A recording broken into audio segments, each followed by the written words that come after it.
السلام عليكم ورحمة الله وبركاته. كلنتها بوندا وديال kusoo dhawaada mar kale iyo barnaamijkeena qisaska. Qisada yaran maanta idin la wadaagayo waa qiso dhab ah aniga igu dhacday. Waxa jirtay waqti aan saa u fogeyn aniga iyo gabadhaan oo asxaab nahay oo aan aad sheeko wadaagu nahay ayaa waxa dhacday inta badan dumarku waxa la yiraahdaa waxbay xantaane. Waxa dhacday sheeko yar oo gabadh kale ku saabsan aanu dhowr jeer ka wada hadalnay dabadeedna markastoo gabadha soo hadal qaadno ama waxa ay tahay ama waxyaabaha ay samayso aanu soo yara hadal qaadno ayaa waxaan ku oran jiray gabadha warkeeda inaga daa dabadeedna gabadha kalena waxay ku oran jirtay deema wax beenaanu ka sheegaynaa waa waxay tahay uun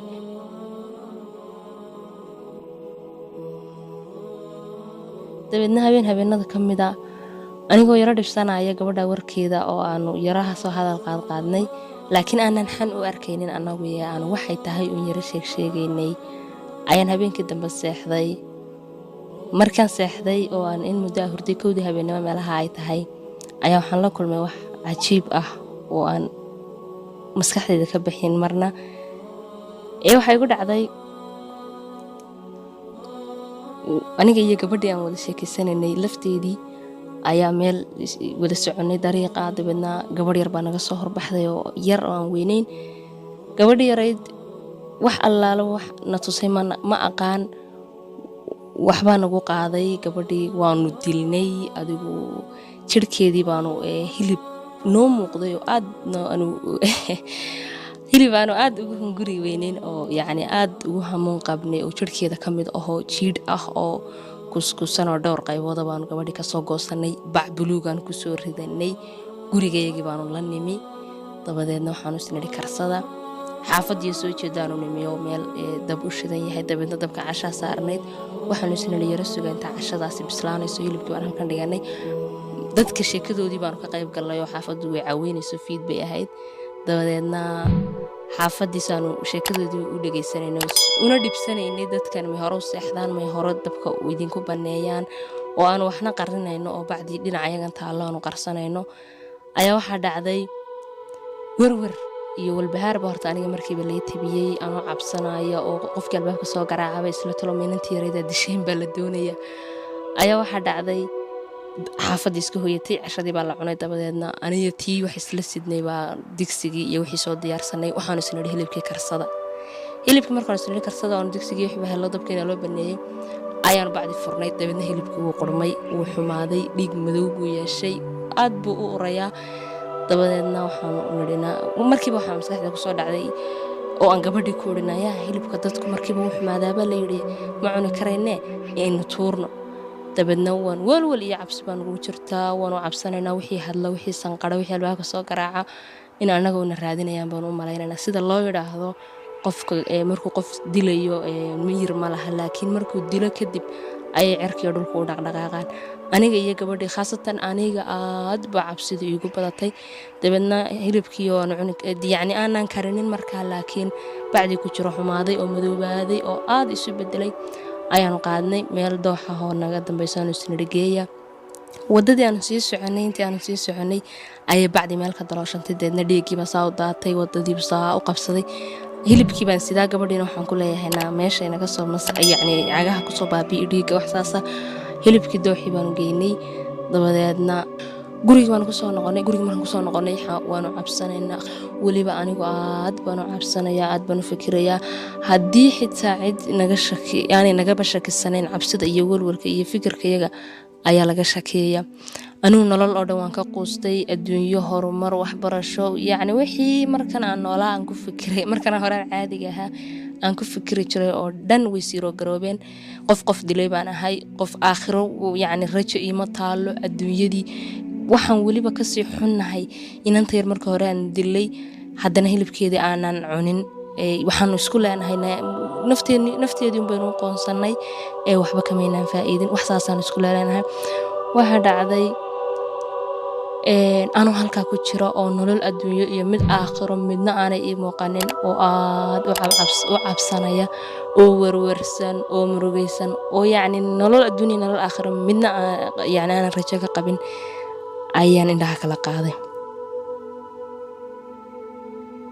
markan indhaha kala qaaday ee aan riyadii kasoo baraarugay laakiin wadnuhu si aan caadi ahayn ii garaacayo aan wax kale adduunyo kale iyo nolol kale iyo wax kale ku sugnaa ayaan aad u farxay inaan meeshaan jiifaa gurigii tahay in noloshu waxaan ku fikirayay riyo ahayd in dabadeedna wixii iigu horeeyay aan xasuustay wuxuu noqday inaan ilaahay u mahadnaqo ilaahay yacni si aanan weligay u farxin baan u farxay waxaan xaqiiqsaday inaan wixii aan ku jiray oo dhan riyo ahaayeen waxaan xaqiiqsaday noloshii iyo hamigii iyo wixii aan rajo lahaa ay ii sii socdaan oo aan wax iga baaba'ay jirin waxaan xasuustay inaan qofkii gacantayda aan ku dilnay aani wax jira ahayn